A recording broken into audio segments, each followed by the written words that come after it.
In today's video, I'm going to teach you Claude plus CapCut equal to God Mode.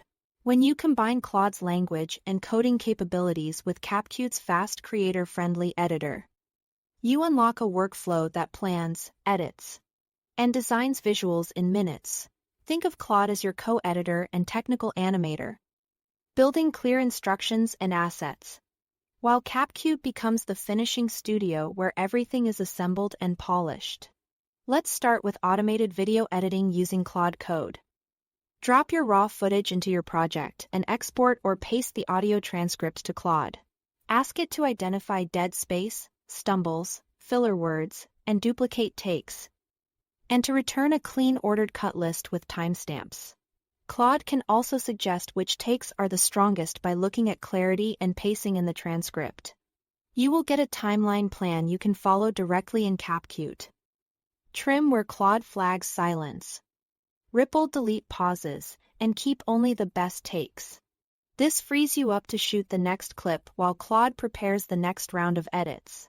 A quick tip: name your clips consistently and keep your frame rate and resolution locked before you start trimming so your timeline stays in sync. Now, bring in AI-generated motion graphics using Remotion. Ask Claude to write or refine React-based Remotion code for your animation. Lower thirds, logo bumps, data callouts, or kinetic text. Specify your resolution, frame rate, colors, fonts, and timing inside the prompt, so the output matches your CapCut project settings. Render the animation to a video file, then import it into CapCut and place it exactly where your edit plan calls for it. If you need the graphics to sit on top of footage, export with a background you can key or render with a transparent friendly format when possible. Keep animations short, on brand, and timed to beats or key lines for maximum impact. Finally, use Claude to structure content for high retention edits.